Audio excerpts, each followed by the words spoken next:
Hola a todos, bienvenidos al segundo episodio de Alfredo Ashram, el podcast. Soy Alfredo Ashram, artista, bailarín, soñador, y este espacio nace para quienes alguna vez se sintieron distintos, para los que buscan la luz en medio de la oscuridad. Aquí hablaremos de arte, salud mental, danza, historias de vida y todo lo que nos inspira a ser nosotros mismos. Hola queridos amigos, espero que hayan disfrutado del episodio número 1 de Alfredo Ashram, el podcast. Hoy vamos a tocar un tema muy fuerte y real, como el ser humano puede llegar a ser cruel con quienes más debería cuidar, su propia familia. Y cómo el karma tarde o temprano se encarga de ajustar cuentas. Les contaré dos historias reales, una de un vecino y otra de un padrastro, dos hombres que fueron profundamente dañinos con sus seres queridos y que recibieron el peor de los finales. Que esto sirva como mensaje. Sea amable, ayuda a los demás y sobre todo, trabaja en tus demonios, porque si no los enfrentas, ellos terminan destruyéndote.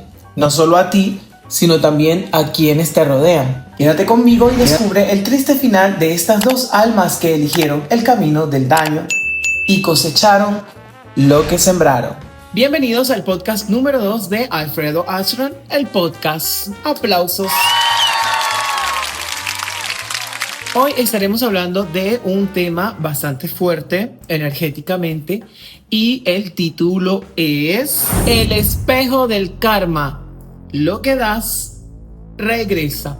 Y bueno, así como la vida es un boomerang. La vida, toda la energía, todo lo que nosotros hacemos, tanto sea bueno, positivo o negativo, es un boomerang. Tú agarras un boomerang, lo lanzas y él vuelve a ti. Si tú, por ejemplo, tienes un pensamiento y dices, ves a una persona que a lo mejor tiene un carro espectacular y tú ves y en tu mente tú dices, yo desearía tener ese carro, y ¿cómo lo consiguió? Entonces ahí tú lanzas el boomerang. Es un boomerang de la envidia, es un boomerang. Muchas veces las personas lo hacen inconscientemente, pero hay que controlar esta cosita que tenemos aquí adentro, porque lo que tú piensas y lo que proyectas y tú envías ese mensaje, eso regresa a ti. Y no solamente con los pensamientos, sino también con las palabras y con nuestros gestos y con nuestras acciones. Imagínense mucho más todavía cuando damos golpes, etc. Esta historia, son dos historias que voy a contar hoy. Las viví cuando yo estaba en mi infancia. Yo les conté que yo no tuve infancia, que mi infancia fue un circo y que me tocó vivir un montón de cosas. De verdad, es que mi vida es como para hacer una película, porque es que todas las cosas que yo he vivido, yo digo, Dios mío, o sea, yo no creo que ningún niño pudiera sobrevivir toda esa hecatombe, todas esas historias y situaciones que no, la verdad es que no. Yo no sé, yo pienso que nací para algo y por algo estoy aquí. A lo mejor para dar un mensaje, ¿no? No sé, como yo lo comenté, yo no soy psicólogo, yo no estudié psicología, no soy terapeuta. Vamos a arreglar esto aquí. Yo no soy terapeuta. Simplemente quiero contar mi historia, quiero contar pues todas las cosas que me han pasado y bueno, y a lo mejor tú te sientes identificado y a lo mejor encuentras dentro de las cosas que yo digo alguna palabra que necesitabas escuchar, porque a veces el universo, Dios, el Señor, trabajan de una forma misteriosa o que uno nunca sabe, y de pronto tú escuchas este podcast y tenías que escucharlo y porque alguna palabrita, ¡pum!, te va a hacer clic, era lo que necesitabas, o la historia per se. ¿Por qué no? Aquí estamos una vez más. Voy a contar esta historia. Yo lo viví cuando yo tenía 8 años. O sea, yo pienso que en mi vida todo funcionó bien. Desde que nací. Desde que nací hasta que tuve 7 años aproximadamente. A partir de los 7 años se acabó esa historia ficticia, esa historia Disney que yo tenía de la figura materna, figura paterna, de vivir en una casa, de yo tener mis cositas, mis peluches, de tener una maravilla, una vida maravillosa, una vida increíble. Todo ese castillo de naipes se destruyó. Eso dejó de existir. Cuando yo cumplí los 8 años fue 8. El número 8 es un número bastante potente. Hay que hacer un estudio sobre el número 8 porque mi vida empezó a tener un giro de guión, un cambio a partir de los 8 años, el número 8. Ahí fue cuando, como lo hablé en el episodio 1, la destrucción familiar, una familia disfuncional. Y bueno, un poco contando, mi madre, pues ella se queda sola y esto se está cayendo. Vamos a bajarlo un poquito más y lo voy a poner aquí abajo. Bueno, mi madre, ella obviamente, pues ahí está bien. Mi madre, pues ella se termina separando de mi papá y nos vamos a vivir a otro lugar. Ella conoce a otra pareja que es el papá de mis hermanas. Es decir, yo era hijo único, como ya lo había comentado, pero ella conoció a otro hombre y luego salió embarazada de mis hermanas. Ok, entonces, por aquí, por este lado. Por el otro lado, cuando yo vivía en la casa de mi mamá y mi papá, cuando todavía teníamos el castillo de naipes armados, al frente vivía un vecino, justo en la casa del frente, era puerta con puerta. Vivía un vecino que ese vecino, él se llamaba Reinaldo, se llamaba porque ya estaba en otro plano, y él era una persona muy agresiva. Él era una persona que, bueno, él tenía su esposa, él tenía sus hijos, pero él era una persona muy, muy, muy, muy maltratadora. Le pegaba a su esposa, le pegaba a sus hijos, les hacía la vida imposible, era un infierno lo que ellos vivían en esa casa. Yo pues obviamente pues era un niño pequeñito, 8 años de edad, y yo veía que los niños, pues ellos venían del colegio, los niños entraban y era todo así como que entraban todos súper rápido y yo era así como que, hey, o sea, como para hablar, imagínate, eran niños que tenían mi edad y yo pues en toda esta vida solitaria que ya tuve, como lo que hablé en el episodio número 1, era como que yo dije, ay, esta es la oportunidad de hacer amiguitos, esta es la oportunidad de, mira, tengo unos vecinos, creo que eran dos, sí. Y yo dije, bueno, quiero entablar comunicación con ellos y yo les sacaba como conversación, pero su mamá no los dejaba y su papá, que era este señor Reinaldo, tampoco los dejaba. Entonces era como, pero ¿por qué no los dejan? Ya yo me sentía raro y era como que, ¿por qué no? O sea, tan raro soy que no me dejan, que no dejan que hablen conmigo. O sea, imagínate tú los detalles, ¿no? Que tú decías, wow, pero ¿por qué no lo dejan hablar conmigo? ¿Qué tengo yo de mal? Que no quieran, que esa familia no deja que hablen conmigo, ¿sabes? Entonces, bueno, la historia era por otro lado. No tenía nada que ver conmigo, simplemente que él era un señor muy maltratador, como ya lo comenté, le pegaba a ella, le pegaba a sus hijos. Incluso, imagínense, ese señor les tenía la vida tan imposible que la cocina, más adelante se descubrió que ella cocinaba, la esposa, yo lo tengo por aquí anotado, ella cocinaba, era una cocina de querosén. Anoté querosén para no olvidarme, para no decir otro. La cocina, cuando descubrieron, después de lo que pasó, vieron que la casa estaba patas arriba, eso era un desastre, eso era todo sucio, todo un desorden. Y la cocina, ella cocinaba en una cocina de querosén. Así la maltrataba él a ella, y que ni siquiera dijo, vamos a comprar una cocina de gas o eléctrica, no, sino se la puso bien difícil. obviamente lavaba a mano. Esa mujer pues sufría todo esto, ella era una mujer muy retraída, ella no hablaba con ningún vecino, ella simplemente subía rápido, llegaba, entraba a su casa y desaparecía y se quedaba dentro, cerraban las puertas rápido. Yo creo que él la tenía amenazada a ella y a sus hijos para que no salieran, para que no tuvieran comunicación ni contacto con nadie. Nadie sabía lo que pasaba a puertas adentro. Entonces, ¿qué pasó? Que un día esa mujer, no sé cómo lo logró, no sé cómo lo hizo, pues de sufrir pues tanta violencia de género, que ahora lo conocemos así, ella encontró la forma y se escapó con sus hijos. Ella sacó sus cosas, se llevó a sus hijos y se los llevó. Desapareció. Y este hombre quedó solo. Este señor Reinaldo, él quedó solo. ¿Qué pasaba? Que bueno, la gente lo veía, nadie hablaba mucho con él porque él tenía un carácter horrible y yo a veces quería como saludar o lo que sea, o decir algo y él trancaba la puerta y ni me prestaba atención. Además yo era un niño, o sea, que se va a poner a hablar conmigo.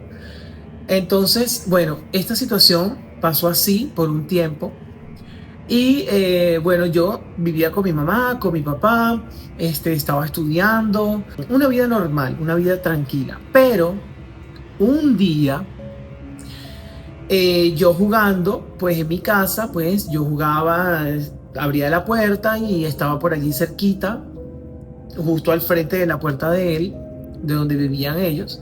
Y yo me sentaba ahí, justo al frente de la puerta de donde ellos vivían, pero bueno, la puerta estaba cerrada, las ventanas estaban cerradas, y yo ahí jugando y saltando por aquí, por allá y todo eso. Hubo un día que yo salí de mi casa, abrí la puerta, me puse a jugar. ¿Qué pasa? Empezó un olor fuerte. Y entonces nosotros empezamos a limpiar la casa porque habían algunos momentos en que mi papá compraba pescado y lo guardábamos en la nevera. Y entonces olía al pescado, algún pescado se ponía mal y olía. Entonces había que limpiarlo, sacar todo eso. Pensábamos que había algo podrido dentro de la nevera y mi mamá y yo empezamos a limpiarla. Limpiamos la nevera, limpiamos la casa, todo arriba, abajo, a fondo, todo quedó espectacular. Y todavía seguía oliendo mal. Entonces revisábamos detrás de la nevera si había una rata muerta, porque a veces las ratas les daban por morirse en la parte de atrás de la nevera, o en algún cajón de la cocina. Que no conseguimos nada. Después de haber limpiado tanto, decimos, bueno, pero ¿de dónde viene este olor? ¿De dónde viene este olor? Pues resulta que yo me salgo de la casa, empiezo a jugar, estoy jugando por allí y empiezo a oler y yo digo, pero es que huele muy fuerte, huele horrible. Y de pronto yo estoy jugando y empiezan a salir moscas, pero unas moscas verdes, o sea, verdes así como mi labial, verdes, fluorescentes las moscas y el tamaño era como del mouse, así, unas moscas enormes. Y yo decía, ay, de estas moscas y todo eso. Entonces yo empecé a ver que las moscas salían debajo de la puerta. Y yo dije, ay, pero ¿y estas moscas de dónde salen ahí? Entonces yo me acuesto en el suelo y empiezo a ver porque había una separación por la puerta, había una separación. Y yo me acosté así por el suelo y empecé a ver por la rendijita para ver por debajo de la puerta, para ver qué alcanzaba a ver. Y de pronto yo veía como una bolsa negra allí en el suelo. Entonces yo voy y le digo a mi mamá, yo le digo, mira mamá, puede ser que Reinaldo dejó la basura, se fue de viaje a lo mejor y dejó la bolsa de basura ahí y se pudrió la comida, la basura, lo que sea que tenía adentro y las moscas llegaron y salían gusanos, además salían unos gusanos del tamaño de este dedo, los gusanos empezaban a salir. Bueno, la cuestión era que ese olor cada vez más se ponía más potente, más potente, más potente, que ya nadie podía, la gente subía por ahí y bajaba y tenía que taparse la nariz y no sé qué. Era horroroso. Entonces, ¿qué hicieron? Mi tía y mis familiares que vivían por allí, todos esos dijeron, no, vamos a llamar a la policía, a los bomberos, para que vengan a abrir esa puerta y saquen esa basura y sacar esa basura y bueno, no sé, como que limpien eso, porque es que ya no se puede estar, porque la basura huele horrible, apesta demasiado. Entonces, bueno, llaman a la policía, viene la policía, los bomberos y todo eso, llegaron por ahí, yo me acuerdo que eso fue, llegarían como a las 4 de la tarde, más o menos. Era de día cuando llegaron. Yo estaba en mi casa. Bueno, dan patadas a la puerta, tocan la puerta, nadie abre y los bomberos, no sé si eran los bomberos o la policía, creo que eran los bomberos, que, ¡pum! Bueno, terminaron de romper la cerradura y abren la puerta. Cuando abren la puerta, imagínense ustedes aquel cuadro que encontraron. Resulta que el mal olor no era del pescado que teníamos en la nevera, no era una bolsa de basura. Resulta que cuando yo me acosté a ver debajo de la puerta, que yo vi una bolsa negra, resulta que no era una bolsa negra. Este señor estaba duchándose y en la ducha le ha dado un infarto y él caminó de la ducha para salir y se cayó porque el baño estaba, o sea, tú abrías la puerta y lo primero que encontrabas a mano derecha era el baño. Entonces él salió del baño y cayó y por eso cayó al frente de la puerta. Entonces lo que yo vi no era una bolsa de basura. Este señor le dio un infarto y empezó a caminar con el infarto modo on y cayó, ¡pum!, en el suelo. Y ahí se acabó su historia. No, eso fue lo que yo vi. Yo cuando vi, claro, yo veía una masa, una cuestión, algo allí, yo pensé que era una bolsa de basura. Y habían moscas y gusanos y olía muy mal. Pues resulta que no, que era él. Lo que yo vi era el cadáver, 8 años, el cadáver de una persona en estado de descomposición. Imagínense ustedes, con moscas verdes, con gusanos, ya estaba en su estado de descomposición total. Bueno, ¿qué pasa? Que la policía ve, cuando abre la puerta, pues el olor sale, porque eso es, claro, está todo contenido, los gases, todo eso está ahí adentro. Y cuando abren la puerta, pues sale todo el olor y la gente no soportaba y evidentemente se dan cuenta pues que hay un occiso.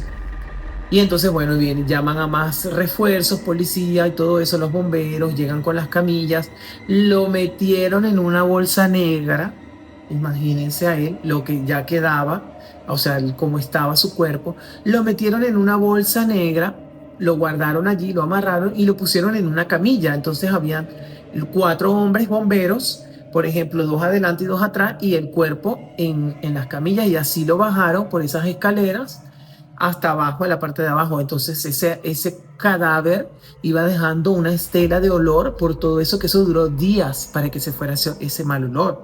Imagínense ustedes cómo el cuerpo del ser humano, o sea, lo que se descompone y lo que huele y todo eso, es impresionante. Es muy interesante, ¿no? Todo eso. Y bueno, ¿qué pasó? Que esa casa, pues cerraron la puerta, lo dejaron así. La mujer de este hombre se entera de que él falleció y ella al tiempo, no vino inmediatamente, ella vino al tiempo y se llevó algunas cosas y cerró esa puerta y lo dejó así, porque para que ella iba a querer vivir ahí. Si ella era maltratada por él, sus hijos también estaban maltratados, vivir allí iba a traerle recuerdos. Y además, imagínate, se murió ahí el esposo, nadie va a querer vivir ahí. Y ella cerró esa puerta y se fue, desapareció. Más nunca nadie supo nada de eso. Bueno, ya después, esa casa la invadieron, la parte de arriba la invadieron. Una persona terminó de construir, hizo una casa en la parte de arriba, la invadió y se puso a vivir ahí adentro. Y después vino otra persona, un hombre, invadió la parte de abajo, limpió, organizó y todo eso, y metió allí a su esposa y a sus hijos. Y bueno, yo creo que todavía viven allí.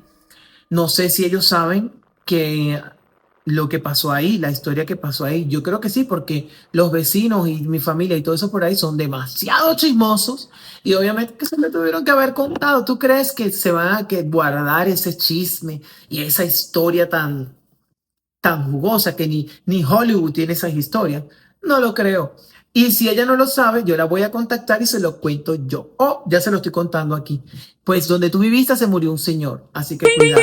Bueno, entonces la cuestión es que, claro, es lo que venimos hablando, ¿no? Del tema, que lo tengo por aquí guardado, el tema, ¿dónde está el tema? El espejo del karma, lo que das regresas. Entonces, bueno, él maltrataba a su familia, todas las cosas que hizo con sus hijos y todo eso, y mira de la forma que murió, de la peor forma. Con un infarto, murió en soledad, nadie pudo ayudarlo. Imagínense que él hubiese sido una buena persona, que hubiese querido, amado, respetado a su esposa y a sus hijos, hubiese sido ese soporte, ese sostén de familia. Y él le da un infarto, su esposa estando allí en la casa, obviamente que hasta se pudiera haber salvado, porque ella llamaba rápidamente a los bomberos, a la policía, y venían y lo rescataban, y le daban primeros auxilios y lo pudieron haber salvado.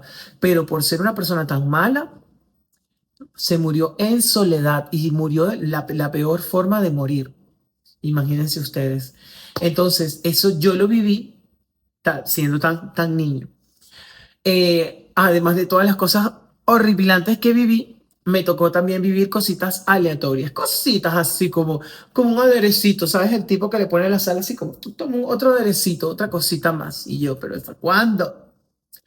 Por otro lado, tengo a mi padrastro. Cuando mi mamá también, ella deja la casa, cuando se separa de mi papá, ella deja la casa. Mi mamá dijo, yo no quiero esa casa porque lo mismo que la otra señora me va a traer recuerdos, yo no quiero vivir ahí yo no fui feliz.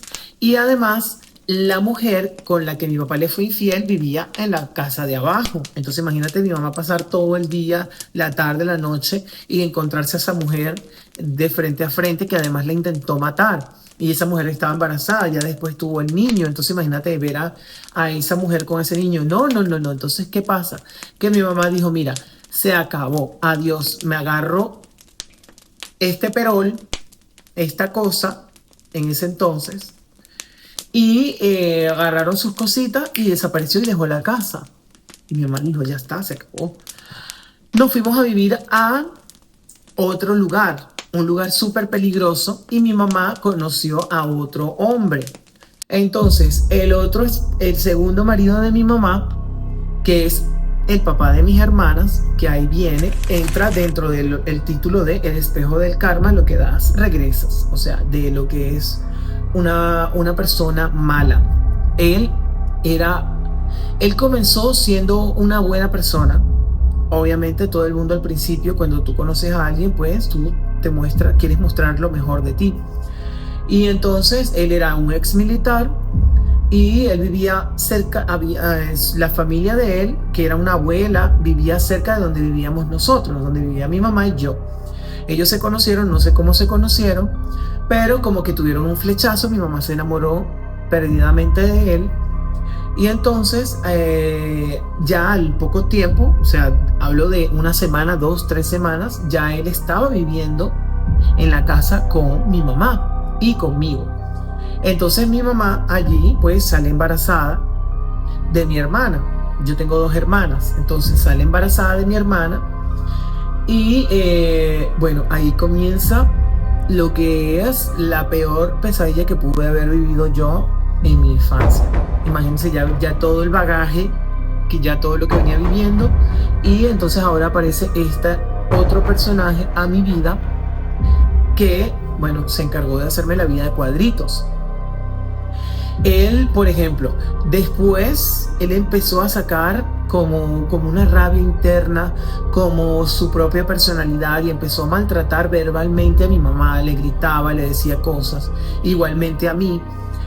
Más adelante él empezó a desarrollar esta parte más agresiva y ya se fue a los golpes. Golpeaba a mi mamá, me golpeaba a mí con palos, con cables, palos y tubos. Si ya mi mamá me agarraba, eso era como que si fuera ping pong.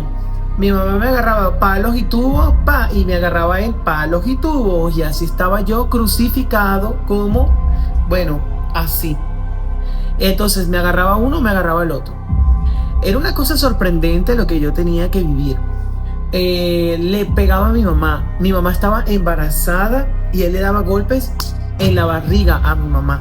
La amarraba a la cama.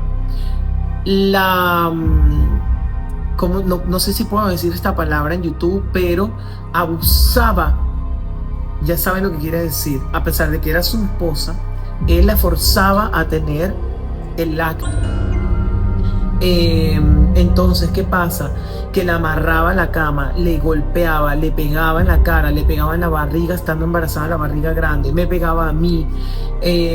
Yo una vez me la lancé encima, intentando evitar de que él siguiera golpeando a mi mamá, y él me dio una patada y yo volé por los aires como 2 metros arriba, caí encima del ventilador. El ventilador se rompió, después él se levantó y me dio tremenda paliza a las 3 de la mañana, 3:15. Y horrible, era una vida horrorosa, una infancia. Yo por eso digo que yo nunca tuve infancia. Fue una mala persona, una mala persona. Lo siento por mis hermanas que vayan a ver este video. Ellas lo saben porque yo siempre se los conté. Ellas saben que él no era ninguna paloma blanca de la paz. Pero también, pues, es la realidad. ¿Qué sucede? Este hombre, pues, siempre maltratos. Luego nosotros nos quedamos sin casa porque, bueno, en ese entonces, en el 2000, hubo un desastre natural que vino el río con las montañas y las rocas y todo, se llevó todas las casas y todo eso. Nos quedamos sin casa y nos tuvimos que ir a vivir a otro estado que quedaba a 5 horas de donde vivíamos. Que nos fuimos a vivir para allá. Mi mamá, llegamos allá a ese estado que era cerca de la costa. Y mi mamá salió embarazada nuevamente. No teníamos casa, no teníamos dónde vivir, no teníamos comida, no teníamos dinero. Ese hombre era un maltratador, le pegaba y viene encima a mi mamá y queda embarazada de mi segunda hermana. Entonces, pues la situación se puso obviamente peor de lo que ya estaba. Llegamos a vivir a la casa de mi abuela y mi abuela a la semana nos echa de la casa. No teníamos dónde vivir, en el estado donde vivíamos, como era costa, hacía muchísimo calor, no se podía dormir sin ventilador o aire acondicionado, no teníamos casa, tuvimos que, bueno, tratar de ver cómo sobrevivimos.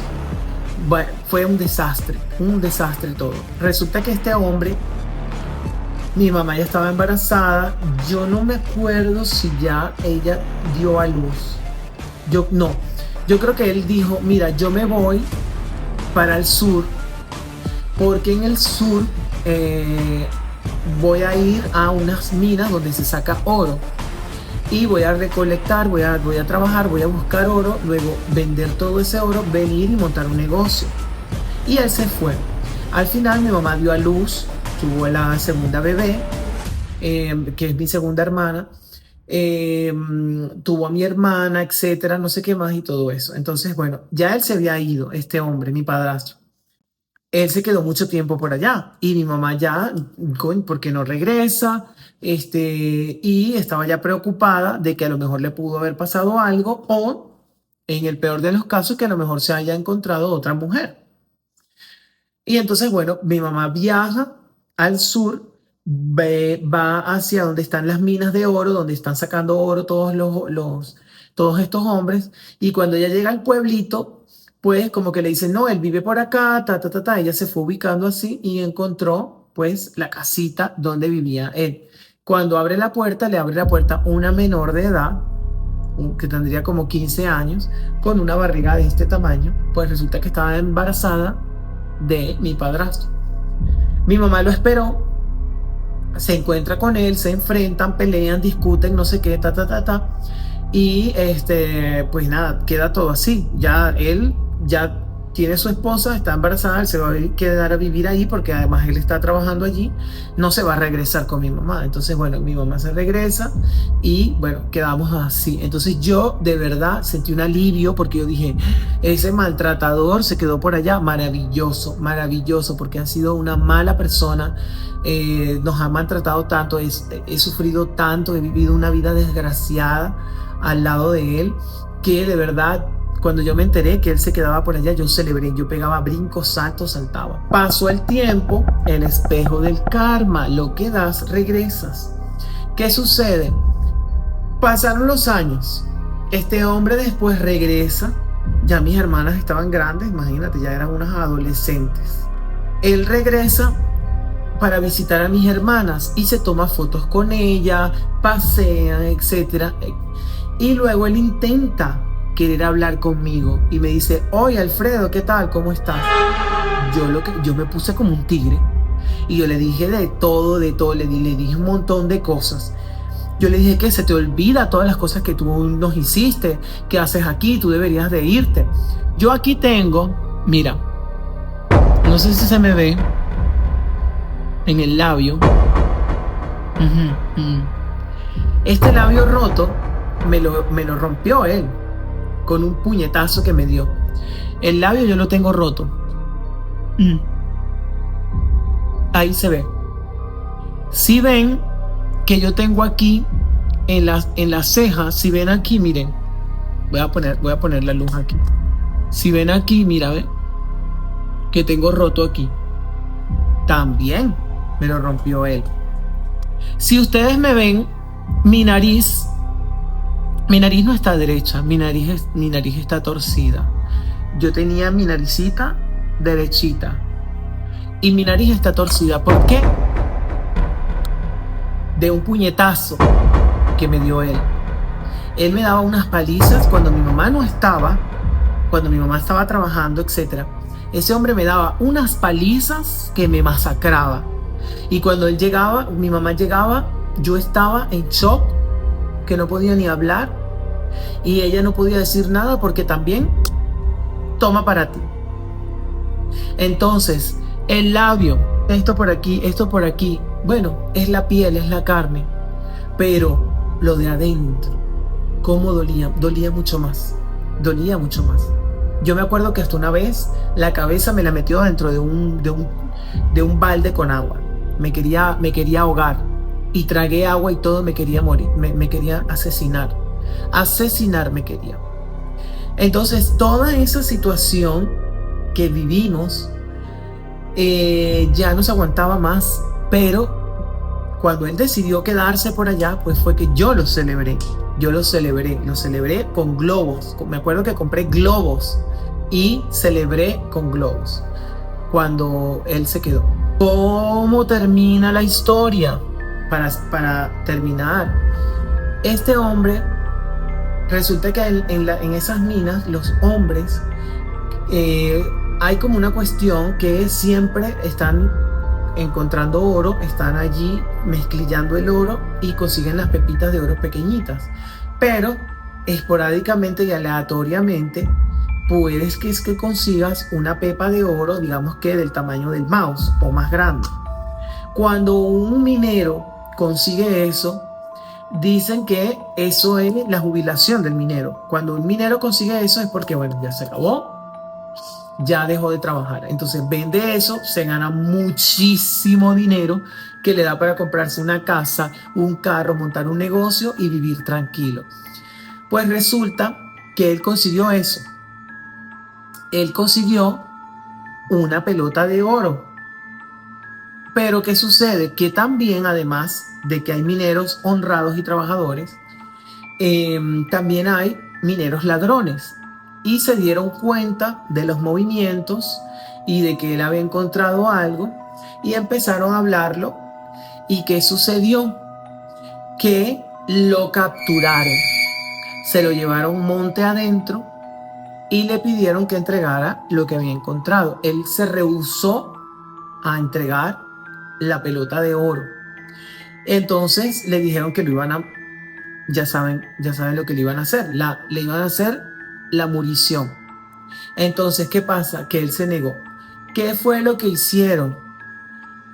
Como él se negó, lo agarraron y no sé, digamos con un machete, con un cuchillo gigante, así como tal cual un carnicero, pues no lo voy a decir, pero como un filete de carne, pues filetearon la carne como si van a hacer alguna comida. Bueno, lo filetearon en pedazos y esparcieron su cuerpo, lo enterraron en la selva, en la montaña adentro, y le robaron todo lo que tenían que robar. Así, de esa forma tan horrible, tan espeluznante, fue su final. Luego su familia se enteró, fueron allá a buscar y le dijeron pues a los que le habían hecho esta situación que ellos no iban a denunciar y que ellos no iban a decir nada a las autoridades ni que venían a buscar venganza, simplemente que ellos querían simplemente darle cristiana sepultura, que le dijeran dónde estaban los restos para ellos buscarlos y llevarlo a un cementerio y darle una cristiana sepultura. Y bueno, tras negociaciones y pagos, etcétera, no sé qué, fue que los llevaron a los familiares hasta el lugar donde él estaba y recuperaron todos los restos y le dieron cristiana sepultura. Entonces, esa fue una muerte, yo no se la deseo a nadie, ni siquiera a él, a nadie, a nadie. Uno no puede desearle lo peor ni el mal a nadie. Pero yo digo que todo lo que uno haga aquí en esta tierra, en este plano, lo que uno haga, tanto bueno como malo, lo pagas. Si hiciste algo bueno, Dios te va a retribuir eso. Si hiciste algo malo, también vas a tener que dar cuentas de lo que hiciste. Entonces, eso es lo que ha pasado. Dos personas, dos hombres, que a lo mejor habrán muchísimas más historias, que han maltratado a su familia, que en vez de cuidarlas, de apoyarlas, maltrataron a sus mujeres, a sus hijos y terminaron de la peor forma. Ese es un ejemplo de que lo que das, recibes. Lamentablemente es así. Como dice en el cliché, la vida es un restaurante, nadie se va sin pagar. Así que esta es la historia que yo les quería comentar hablando sobre lo que uno hace en este mundo. Pues hay que ser buenas personas, sanarse, porque hay personas que les cuesta sanar, que no lo aceptan y no buscan ayuda. Sanarse y no maltratar a aquellas personas que te quieren, que te aman, que están contigo, porque tarde o temprano lo vas a pagar.